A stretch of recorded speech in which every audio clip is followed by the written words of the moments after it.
Welcome to our panel discussion today, Nothing About Us Without Us, a youth panel discussion. This webinar is produced in partnership with the Network Coordinating Office at the Addiction Technology Transfer Center, AMERSA, and the Adolescent Substance Expert Project by NORC at the University of Chicago. This webinar is part of the Transitional Age Youth webinar series. And this is just an example of some of the topics that we've covered so far: digital mental health, substance use disorders among challenges for minority youth, clinical sites for youth addiction treatment, and many other topics. So please visit our website. The URL is at the bottom, and you can see any of these webinars at any time. Welcome, everyone. My name is Holly Hagel. I'm an assistant research professor at the University of Missouri, Kansas City. And I'm here today with three wonderful youth from across the United States. I'll let them each introduce themselves, and we're going to have a discussion about substance use across the continuum of prevention, early intervention, treatment, and recovery. So first, I'd like to go to Anna. Anna? Hi, good morning, everyone. My name is Anna, and I live in Georgia, US, of course. And my lived experience around substance abuse, and I've been in my recovery for a little bit over 9 years now. Thank you. Margot? Hi, I'm Margot. I am from Minnesota, and I've been in recovery for a little over 2 years now. Thank you. And Drake? Hi, I'm Drake. I live in Iowa. I've been sober now for about 7 months, but prior to that, I had about 2 years. I've been in and out of the treatment industry now for the better part of, I'd say, 8, 9 years. So, yeah. Thank you. So we have a series of questions that we're just going to do round robin and discuss, but if anybody wants to elaborate on something, please just pause or jump right in, pause me or jump right in and speak, because we really just want to hear your perspective. As we mentioned in our introduction, we have been doing a large series talking about youth engaging in substance use treatment and recovery and prevention and the neurobiology of substance use. But we haven't heard from the youth. So you're the perspective that we really want to drill into, understand, and just get your input. So I'm going to start with Anna, and I can also put the questions so that you can I know you guys are aware of the questions, but I'll put them in our chat as well. But Anna, what are some of the top issues that young people face today? I think one of the top things, well, for me that I've noticed would be that lack of communication. In other words, like a lot of times youth and young adults don't feel enough safe to be able to talk about their challenges and what they're going through, just because there's so much stigma around either receiving treatment, having an addiction, or anything like that. A lot of times young people don't believe that there is a problem. I know for me, in my experience, when I was in my addiction, I didn't think I had a problem. I didn't think that, I had an addiction, and I believed that I could stop whenever I wanted to. In reality, that wasn't the case, or that wasn't true. But so much stigma, around substance abuse is very hard to really seek out for help. And so I know that, having that connection to other people that have similar experiences, that trust to be able to talk about those things, could be a barrier for somebody who is trying to get better. Thank you. Margot, what are your thoughts on top issues? I would say that a really big one is kind of figuring out ways to ask for help. Just because in my experience, resources have always been kind of like, oh, here's this and this and this, and yet actually asking for it, and kind of having that stigma of actually, whether it be actually going to treatment or being in therapy, can be really difficult for a lot of people. And I think kind of social media and the way that a lot of things are depicted on there can be really difficult for a lot of young people. Thank you. Drake, what are your thoughts about the top issues young people face? Yeah, I think for young men specifically, that's who I've spent them. I mean, I've always been in um, uh, what's the word?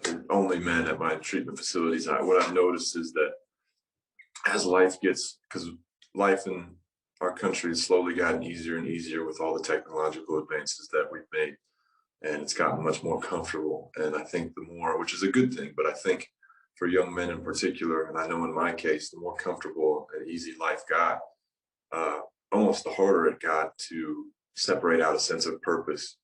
And I think that for young men to understand, because we have a lot of energy and a lot of drive and a lot of testosterone, and we have nowhere to put it, or at least the need to understand that we have to put it somewhere.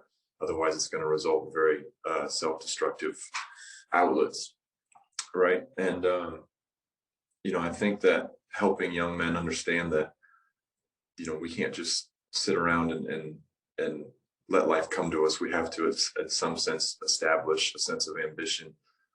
We have to find a sense of purpose and weed out that from the more comfortable aspects of society. I think that would have made a huge difference in my development as a young man. And kind of like what Margot and Anna both talked about, I've never really sensed as much in my time a stigma around addiction necessarily. It's more the stigma around asking for help, which is huge. That's the biggest problem I've had as a young man. And I think as a man in general, you get kind of taught that you're not supposed to humble yourself in that way.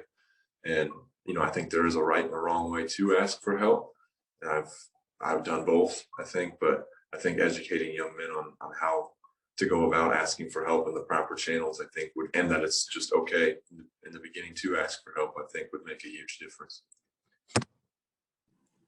I appreciate those comments. As I look at the next question, you guys kind of already went into the idea of with the top issues young people are facing. You've mentioned communication barriers, stigma, especially stigma on the point of asking for help. And Margot, you mentioned treatment, but you also mentioned therapy in specific too, which I think is, it's obviously a very important tool that we try to use in our profession. And then as a pressure, I also heard you saying the social media and just the way our society is constructed around technology. It is difficult for young people to sort of ferret out the purpose, a sense of purpose within their development. So I appreciate those things. And as you guys have brought those to light, what are some of your thoughts about prevention messaging? There's a lot of prevention messaging that schools and systems invest in. What messages resonate with young people? And we'll start with Anna. I believe that prevention is much needed. I think, when somebody is educated well enough around substance abuse, addiction, anything like that, or even mental health, individuals kind of are more accepted to it. But what I would say is that the scare tactics that some people use aren't helpful. They don't work. If they say the egg that's being fried, that's your brain on drugs, and that's not really the case, And so I believe that scare tactics do not work. They were used on me many times and nothing changed until I decided for myself that this is what I wanted. But I do believe that education around it is very important. And if people can get educated, things could be prevented. I know for me, I speak a lot on the Hispanic community just because it's not accepted as much. A lot of people in our community believe that it's not real. It's just something you kind of do and you're looking for attention or things like that. And in reality, it is real. People in addiction do have challenging times and they do end up picking paths that could be dangerous. And so, like I said, I would believe that 100% education is more important than, using scare tactics to, scare people from using drugs. Thank you. Margot? Yeah, I think that in my experience, at least, a lot of kind of like Anna said, scare tactics were used all throughout high school, even middle school. They bring people in, they're like, oh yeah, this guy used to do heroin, look at, whatever. And that doesn't resonate with most kids, which I think is a really big problem that I don't know if adults see it or they just think like, oh yeah, this is about drugs, so they'll whatever. And I think that's something that's really powerful for at least youth, like kids in high school or even middle school, is other teens kind of coming in that are in recovery and talking about their experience and what they did, and even like educating kids instead of like, okay, this is what drugs do to you, kind of giving them resources like, hey, if you are having issues or problems, with substance abuse, there's AA, there's NA, there's, treatment, there's places that can help you, instead of just being like, yeah, this is really bad, which is kind of all that I experienced. Yeah. Great. Yep. I've been asked this question before. It's such a difficult question to answer because as a kid, especially, I was so set in my ways and so geared for substance abuse and just everything that comes with it that I don't think that there really was. I can't think of any sort of prevention messaging that really would have gotten in my ear, to be honest with you. I will say that the scare tactics for sure had the opposite effect, where it was, especially sitting with my friends, that we almost took it as a challenge, to see if it was really that bad. I went to a school where I was pretty fortunate. We had a lot of prevention messaging. It was, we had the typical DARE when we were younger, and we had another guy from the National Guard who would come in and do once a month, like just an education course. Not necessarily scare tactics. The scare tactics seemed like they were more there. Again, they just didn't resonate. I will kind of go the opposite of what Margot said. I think the things that, and again, when I was sitting there listening to it, it didn't have the impact. But as I've been sober and going on my own path of recovery, looking back at people who came in as we were kids and said, I've actually lived this. I'm not just a picture, or a thing in a textbook. I've actually been through this, and this is what it's like.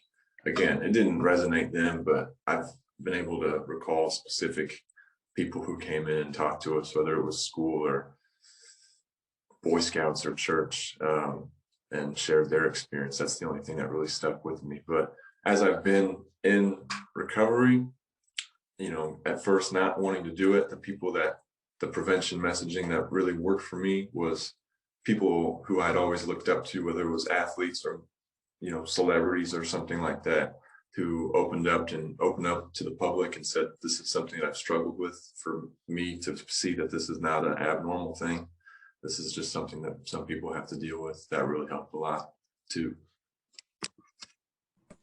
I appreciate that. And what I heard you guys all had in common in your reflections are that scare tactics had the opposite effect for sure.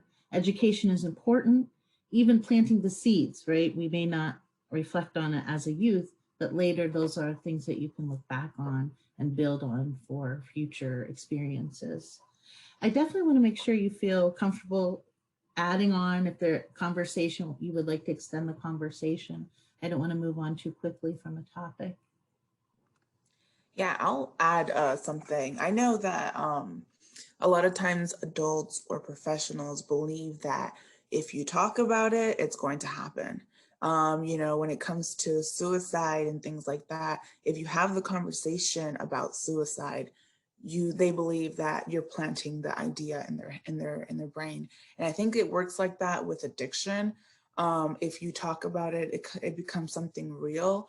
And so it's not really the case. I think that if you have open conversations with youth and young adults, it makes them feel comfortable enough to tell you if they're going through something or if they're having a challenging time.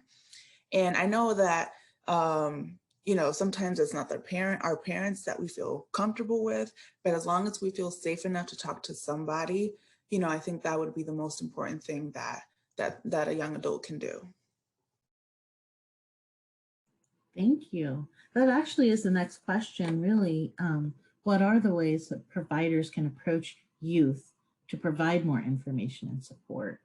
And so one of the things Anna just said was to be honest and not be afraid to bring it up, bring up the topics. What do other people think about that? Margot? That's a really good question. I think that for specifically, in my experience, the way that either doctors or, psychiatrists or anything kind of approach the situation was fear-based, which is definitely understandable. And it really didn't do anything for me other than kind of be like, okay, well, everyone's freaking out. This is gonna, so I ended up like shutting down. I was like, this is too much. Like everyone's freaking out at me. They don't know what to do. And I think that was a really big part as to why, for me, going to treatment was pushed off for so many years. Because at first they were kind of like, oh, maybe she doesn't need treatment. Maybe it's just kind of like a phase, because that's a real thing that my provider said to me. So I think that even having them be more educated on the subject, because one of my doctors had said like, oh yeah, we don't deal with substance abuse in this psychiatric facility. So I ended up having to go to a different psychiatrist because he was unaware of what to do. So I think that them being educated on how to address the subject, next steps to take, how to approach, whether the parents are in the situation, how to approach it with them, and how to talk about it openly on a level so that the person or the, teenager or whatever isn't feeling attacked or bombarded with questions or, because a lot of times it can feel really scary to kind of have that, like to know that vice of yours is going to be taken. So I think that it would be really important to educate them a lot more. Drake, what do you think? Yeah, I'm the same way, where if emotionally saturated appeals are really just kind of shut me down anytime there's a heavy amount of emotion in the room, especially when it's one-on-one. Those early interventions, whether it was family members or especially, I got it from providers as well, where it seemed like I had a pretty good rapport with my teachers and my psychiatrists and everything, and my doctors, where I could open up to them. I could open up to them about this sort of stuff, and it seemed like a lot of them were very centered on almost pleading with me and trying to show me that I was doing wrong, and that just almost like the scare tactics that really drove me in the opposite direction. The ones that did seem to work and did seem to at least get my mind temporarily on finding a solution for my problem, or at least being on the same page that I had a problem, more were the people who were very calm and had the mentality that it was my rope to form my own demise with, right? Because I don't like to be told what to do still, and anytime you're in a treatment setting or an institutional setting, you're being very directed. So finding providers who were very willing to kind of get down on my level and not necessarily tell me what to do, but maybe lead with their own experience or experience of people they saw, and talk to me, laugh at the stuff that maybe doesn't seem like it's appropriate to laugh about at the moment, to just diffuse the tension that's already there all the time within me. I think that's a huge thing. Yeah. Thank you. Some of the things I heard you guys say were adults and providers can almost run around ourselves scared. And then we're putting anxiety on the youth and projecting that. And some of the things that were useful were you guys would find useful for health professionals to be educated and open, regardless of where they are in the profession. If that's their specialty or not, they should have awareness and education, and to focus on what the youth need, the person in front of them, the patient that they're with at that moment, and meet you where you are. Are there other things you want to elaborate on for providers? Well, our next question is specifically focused around young people in recovery. And I'm really appreciative that you all chose to describe yourselves and your journey on the path to recovery.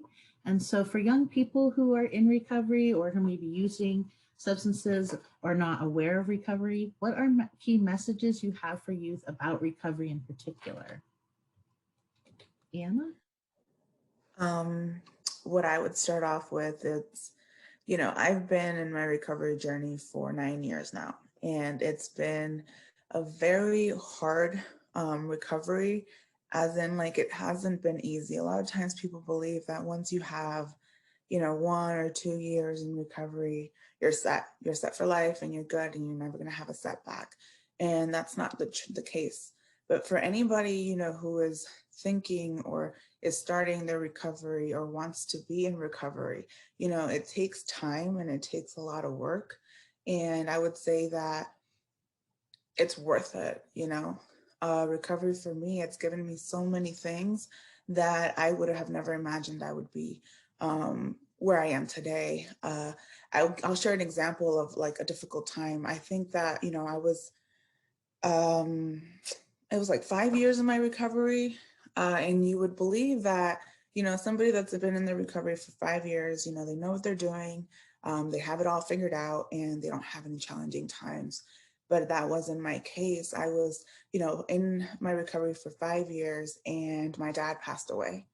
And it was really one of the hardest things I've ever had to deal with, just because when my dad passed away, my mind, the first thing that it went to was, you can just use and it'll take the pain away. That's going to be what's going to help. You're going to feel better. You're going to forget about it and you'll be okay. And at this point, I already had a job. I had a place to live. I had a car. And, I said I could use, I could sneak around and nobody will know. And that was really the addiction talking, because, it comes to light, at the end of the day, you using behind closed doors will come to light. And I knew that. So what I did was I snitched on myself and I told my support system kind of what was happening, to get the help that I was willing to take, just because I had worked so hard to be where I was at. I wasn't willing to lose it all. But it shows you that you've been in recovery for so many years, but something hits you, life hits you, things get hard, and your mind and that tension or that desire of wanting to use is still there. You have to work at it. You can't get comfortable. And that's what I realized, that I couldn't get comfortable with my recovery, because if I did, I was going to use again. And I just had to really point that out, just because it's so important to realize that somebody that's in recovery is a human being. They feel, they hurt, they are happy, they go through all these emotions. So really, you can't look at it as in you can't ever have a setback, or you can't ever feel like you can use, because those things are still there, like they're still real. So I know that for anybody that is willing to go on to this journey, I give them props, because it's not easy. And so I would say that it's so worth it, just because the payoff, you see it, and it's worth seeing. So yeah, that would be it. Margot? I think that, right when I got sober, I was 14, and I think the biggest thing that I was concerned about was, how am I possibly gonna have fun? And that was like genuinely scary for me, because I'd only really experienced, at least in my head, I thought I've only ever had fun on drugs. So I think that is something that anytime that I go speak anywhere to like kids that are younger, is that it's still very possible to have fun and be in recovery and be sober. Because even like meetings and fellowship is really fun. You know, you just find new activities that you don't need drugs, and it's still super fun. And I think it's more fun because then you remember it. And another thing about recovery is that I kind of assumed when I went to treatment that it was just going to be, okay, cool, I don't do drugs. And that was it, because I'd never really been taught anything about AA or NA. But it's it is a lifelong thing to work at forever, like Anna said. And I think that it's kind of, at this point, I've been in recovery for like almost 5 years now. And it honestly baffles me that not everyone has a 12 steps. Like, it almost is like, how do you go about doing things? Like, how do you, like, you don't have like a rule book to follow or anything. So I think that it has made my life exponentially better by following, you know, reading through the big book, going to meetings, having a sponsor, and all of that. So it's actually really great, despite what predispositions may be. Great. Your thoughts? You know, when I first, you know, I started using when I was around 10 or 11, and the apex of my using career was about when I was 19, and I got arrested for felony charges. And then just, you know, I started off pretty innocent, and to fall as low as I did, you know. But even prior, I mean, the thing I'm trying to say is I got sober when I was about 20, and about a year into being sober, I ended up getting a job in government for the same government that I had, you know, had just tried to send me to prison. And I remember sitting there at my desk, like I had a desk. I couldn't believe that I had, you know, it was just a stupid desk, but to me, I had come so far to have this little desk and actual responsibilities and people that trusted me to do things that seemed really important and kind of hard, you know. It just blew my mind that, one, I had made it out to be this journey of getting sober and improving my life. You know, you get sober so many times, and because I tried for so long, you know, I would go 30 days or whatever, and every time it would kind of send me back, as I would realize that I had made such a mess of my life. You know, I'd racked up all this debt, I had pissed off all these people, you know, I had all these charges, you know, whatever it was. I felt like I was at the very bottom of a big deep hole that I was going to have to spend a lifetime climbing out of. And it really didn't, you know, I'm not going to sit here and say I'm out of that hole now. You know, I still have some climbing left to do, but, you know, it's really hasn't been that hard in some senses. I don't mean to minimize my struggles or the struggles of others. It's just, I made it out to be so much more than it was. And I think I see a lot of guys do that now, where, you know, I go down to a halfway house, I go to meetings there, and, you know, I choose that meeting specifically because it's all guys that are, you know, fresh out of treatment, and they're, you know, I think the guy who has the longest sobriety there has 3 months. So it's a lot of fresh sobriety. I see them all doing kind of the same thing I did, where they're just freaking themselves out about how much they have to do and how much they have to pay back. And that mentality really held me back for the longest time, where, you know, it's commendable that we're finally being honest about the position we're in and trying to accept the amount of work we have to do. But what I try to tell them is, it doesn't mean we have to stifle ourselves, and we don't have to look necessarily always at the big picture.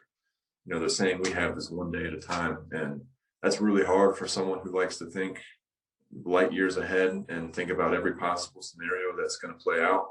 But if I can just focus on making today the best day possible, and focus on taking even a half step forward today, even if it's $5 towards the people that I owe $10,000 to, that's better than I had yesterday, and it's going to add up. Yeah, I'll just say that, I think. Thank you. Are there others that want to elaborate on anything that somebody else might have mentioned or said?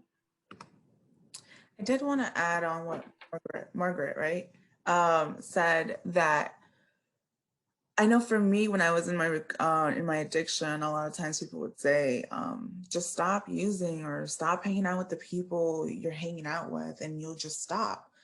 And I know that I didn't want to enter recovery because I didn't know what recovery was going to look like on the other side. And so I was scared of that.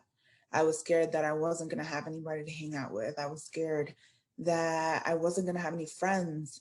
And if you think about it, to ask a young person to leave their friends just so they can get better, they're not going to do that just because young people want to be connected.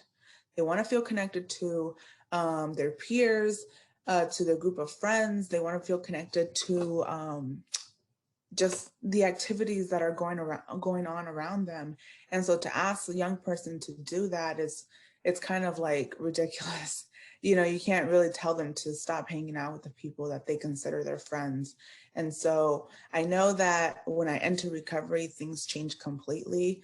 And I did make new friends and things like that. But a young person doesn't know that. They don't have that guarantee that things are going to look better. And so there is that fear. And just being able to respect that and acknowledge that is really helpful for a young person.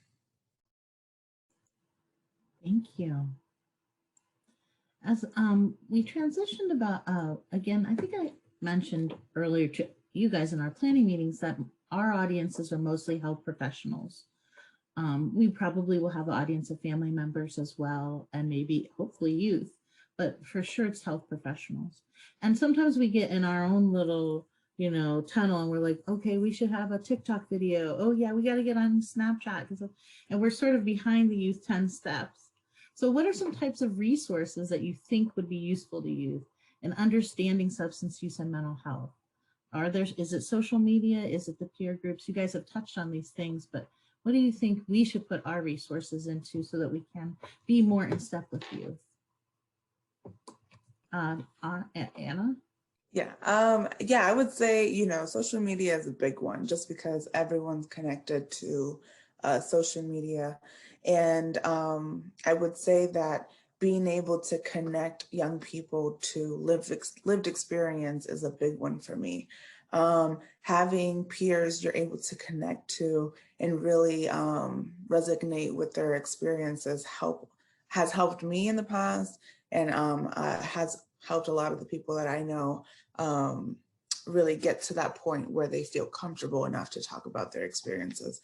And not saying, the professionals don't have value, but they do. I feel like being able to work with an individual that has experience if we work as a team, things get better, people get better. And so that's the main goal. It's really not about, oh, I know more than you, but it's really about let's come together to really support this individual. And here where I live in Georgia, we have CPSYs, which are Certified Peer Specialist Youth. And those are individuals that have lived experience around mental health, substance abuse, or co-occurring. And so they are able to provide peer support to other individuals. And so that's a really big one for me. I would say being able to connect the young person to another young person that has similar experiences really could change or create change. Thank you. Margot, what do you think about resources we should put our money to that would connect with you? I've actually been thinking about this question for a little bit. It's kind of stumping me just because trying to think back to when I was in active addiction and kind of like, okay, what might I look twice at? Or even like what might I click on if it were to be somewhere?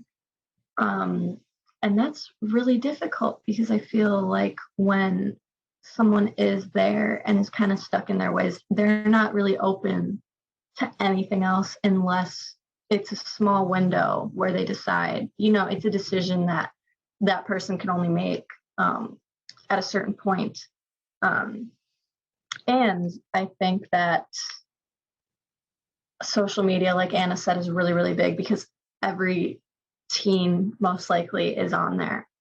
And I think that primary like care doctors and such kind of bringing it up, maybe at like a annual checkup or something, just because that was one thing when I was like very desperate kind of for help, like towards the end of my addiction. It ended up being my primary care doctor that was kind of like, it was an annual checkup, and she had asked me, you know, oh, do you do drugs or alcohol, and how much, you know, and I was kind of like, yeah, a lot. And that ended up being one of the things that really, really helped me. So I think that even being on the table is really big. And as well as I think that the amount of messaging and kind of like impact that schools can have on kids is kind of like not necessarily downplayed, but I feel as though it's kind of swept to the side, like, oh yeah, they do that anyways. But I think that messaging in schools, even like if it's one kid that brings it up, that's like, oh yeah, like, you know, smoking weed isn't cool, that can have a really big impact on a lot of other kids. So yeah. Thank you. Drake, what do you think? I haven't used social media for a really long time, but I actually haven't used social media since I was really in active addiction. So, but I do think that it would be, you know, because it's each message, especially I'm thinking of Twitter, you know, each thing is 140 characters and it's brief. It can provide a really quick snapshot of what recovery looks like, you know, especially kind of like Margot was saying, for someone who is at the tail end of their addiction, is desperate and actually wants help and wants to change their life and just can't seem to get the momentum necessary to do so. You know, I think about what kind of messages on there that would actually make a difference. And, you know, against their scare tactics, I would just scroll right through that. I think watching examples of people who have beat it and are speaking about their experience and saying, you know, this is how I was and this is how I am, especially if these were people who are a bit higher status, whether they're athletes or celebrities or people who we know, because there are a lot of people like that are kind of under the rug and, you know, they don't necessarily talk about it. If they were to share their experience more, and if it were more out there in the open, especially on social media, that would be a huge difference maker. I think too, education, but in those brief little snapshots like I talked about, where it's just interesting facts about addiction, not necessarily the horrific facts about addiction, but, you know, because addiction is an interesting subject. It is interesting to watch the brain objectively in its an addictive state. So I think that too would help and kind of soften the stigma a little bit. It's not necessarily something that, you know, we have that much power over, really. I mean, it's just genetically how we are, and understanding that's really taken away a lot of the shame and the power over this big mysterious thing that addiction's supposed to be. Because I always contrast that with, you know, looking when I was at that tail end of my addiction and I was looking for help and I didn't know where to go. I was just Googling stuff about addiction because I didn't know what else to do, and I would find these websites where they were very, I mean, they were bland. They looked like a government website. They had just a 1-800 number, and, you know, I didn't want to look at that. That seemed depressing. So, and again, I don't mean to minimize what we've been talking about. If we could find a way to make that message more palatable, whether it was with humor or with just coloring it up a bit and not making it so scary, I think would make it more accessible, make it cooler, so to speak. Yeah, I think that would work. Thank you. So we're nearing the end of our, you know, just the predetermined questions. I definitely want to open the door to any subjects that maybe we touched on today that you didn't expect to expand on, and we can do that. One of our last questions is around the substance use and mental health providers. And a couple of things I heard you guys say just now are that, Margot, you mentioned your primary care physician. It was really important that they did that, the asking and talking to you about your substance use. It was an opportunity. Also, I think you also mentioned that you went to therapy and a psychiatrist said, I don't take care of that. It just closed the door almost on your experiences. So just thinking about the providers in that context, what should they know about engaging in young people in services so those doors don't close? And we'll start with you, Anna. I would say to really be open to the idea that an individual can experience both, and that being able to take it step by step, and just being able to learn and willing to have an open mind and an open heart to this individual that is trying to express themselves because they have an addiction or because they are having mental health challenges. Just that idea of being open is really the big thing for me, just, because if you're open about it, then you're willing to learn, you're willing to take it in and really get to know the individual as a person. Margot? Yeah, I think that this is a really good question. Just because this is one thing that I really struggled with in my experience with certain providers. And kind of like Anna said, I think being open and kind of getting all of the information prior to making a decision about, whether it be treatment or medication or whatever. Because I feel like that has been rushed a lot of times for me. Once they find, one thing out about the situation, they jump to treatment, which is understandable, of course. But I think that having all of the information is really important, and that not just one form of help for substance abuse exists. There are so many different kinds, and one person might respond really well to treatment, another one might think that it's the worst thing ever, and just that there's more options other than just that from where to go with substance abuse. Drake, what do you think about engaging young people in services? What could providers do? The number one thing I would say would just know who you're dealing with, really. And because there was so many times where I was just misread, I think, by service providers, and part of that's on me. There were a lot of times where I was being disingenuous with what I was doing there. I had an agenda. I can remember one time there was a substance abuse evaluation that I had to undergo that was court ordered. So I was already scared because I didn't know. That was the first time I'd ever been court ordered anything really, and didn't understand what the consequences were going to be if I failed the test, so to speak. So I came in there with a very specific agenda that I'm going to misrepresent how bad my use is, and see if I can get away from this with the least amount of consequences as possible. And I did all right, I thought.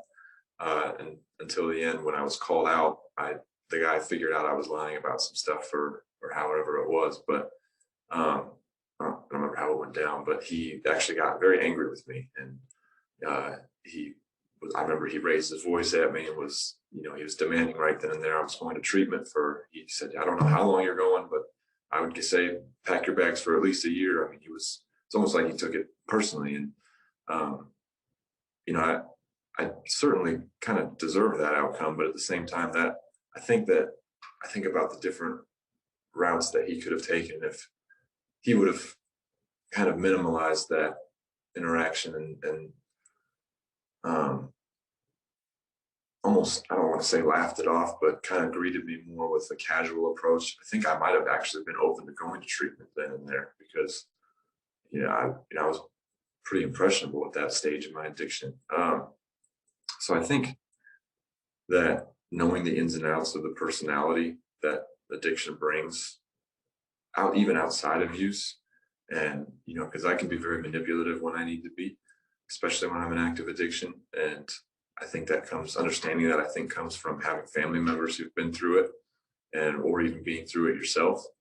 And like me and Margot kind of touched on earlier, there's times when having that emotional appeal most of the time is just going to shut me off.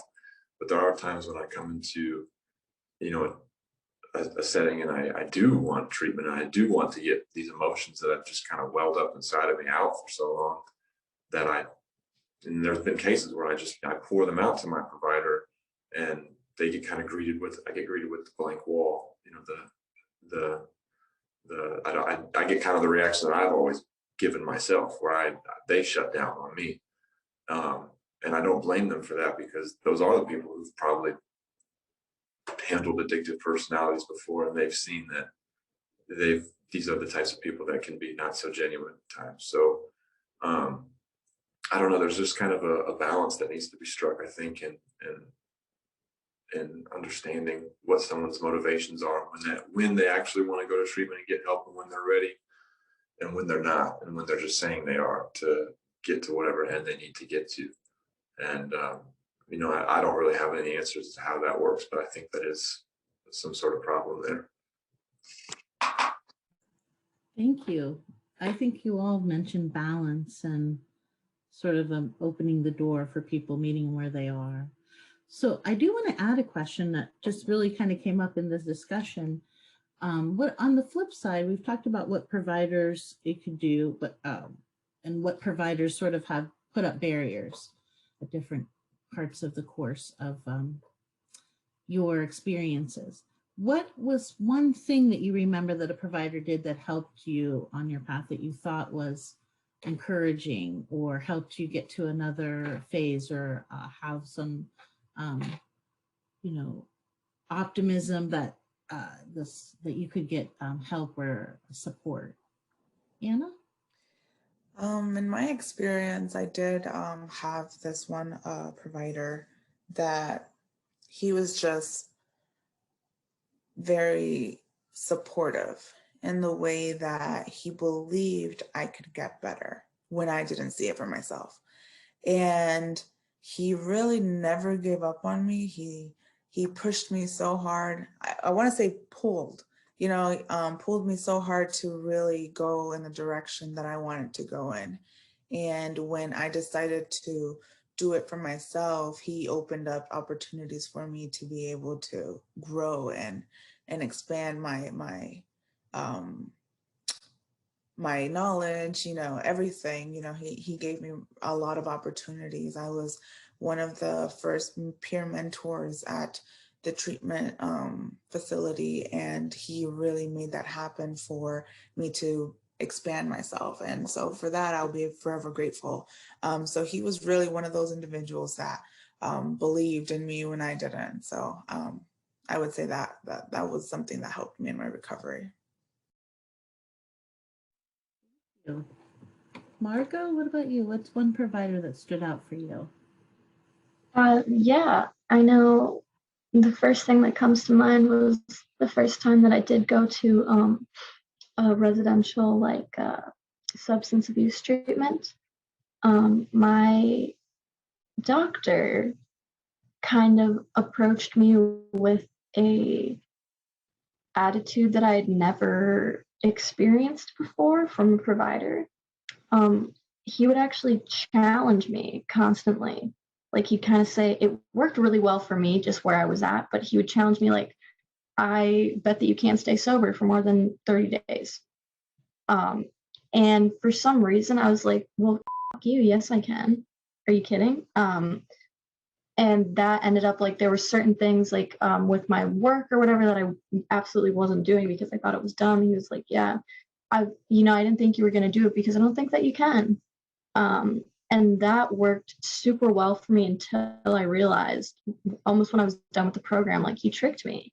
And he was like, no, I didn't. That's just the kind of a way that I knew that you would respond, because I was super oppositional with everything. And it ended up, we actually still have a relationship, which is super awesome. And I think that he still uses that method or whatever with kids that are super oppositional. So that just worked really well for me. Jake, what about you? What one provider stood out to you? Yeah, I would say my second time in residential treatment, I had a counselor there who, his name was David, and he had been sober himself for not even really that long, to be honest with you. It sounded long at the time, but now that I've been doing it myself, I mean, but he was willing to share his experience too, right off the bat, because he understood that I was not trusting at all of any sort of authority figure, especially in an institutional setting. I remember the first day that I was there, I figured, okay, I'm in another treatment setting. I'm going to be locked down for a while. I'm going to be, there's nothing I'm able to do. And I remember he actually snuck me out of the facility and took me to this little like hot dog stand. We got hot dogs. And I remember this, I don't think this is supposed to be happening, but it's happening. And we just hung out. We had a good time. We didn't talk about anything related to treatment at all. We talked about work and football and just pointless stuff that really diffused that tension with me. Within a day, that took like months for me to do in a treatment setting. And he didn't really, he kind of going off of meeting people where they're at. I mean, there were days when I would wake up not wanting to be there, especially in the beginning at all. And he could tell that about me right when I walked into his office, and he would kind of match his energy to my energy, or at least he would find the appropriate energy to counter what energy I was bringing. Those days when I didn't necessarily want to be there, he didn't sit there and try to convince me or, plead with me. He just said, let's watch some YouTube videos and talk about nothing. And then eventually, slowly, what started happening on those days, I found the conversation started geared towards myself and my recovery naturally, through his Jedi mind tricks that he employed. But now the opposite, when days, especially towards the later half of my stay, when I came into his office high energy, ready to go, ready to actually make some improvements, he met me with that, and he had the same energy. He didn't ever really get tired. And I would imagine that'd be pretty hard when you have multiple clients and, you're having to manage your own energy and emotions and, your own life. But I think that does take some of the burden off counselors. They don't necessarily have to have that same energy level per individual. They can kind of work to match what's going on in the room. And like Mario said, him and I still stay in touch today. It wasn't a thing where there's been so many times where I thought I had a connection with a staff member, a provider, and then but that connection seems to be over as soon as I walk out the door. And I'm not saying he sends me Christmas cards, but just shoot me a quick text or something once or twice a year, man, that's enough for me. That's huge. And we still stay in touch. And that just kind of gives me someone, because there are times in your recovery process where, because I don't have a license, I live way out in the country. So it's not always easy for me to get to meetings. And there's times when I'm going to meetings 6 or 7 times a week and I'm surrounded with the fellowship constantly. And there's times when I can go a couple of weeks without seeing anybody else in recovery. So just knowing that I still have one person just in that orbit gives me a sense of not wanting to let that entire community down. So, yeah. Thank you all for that. And thank you for this discussion today. As we close up this panel, what are some parting thoughts you'd like to share? Just anything that you would like to share with the group, viewers. Anna?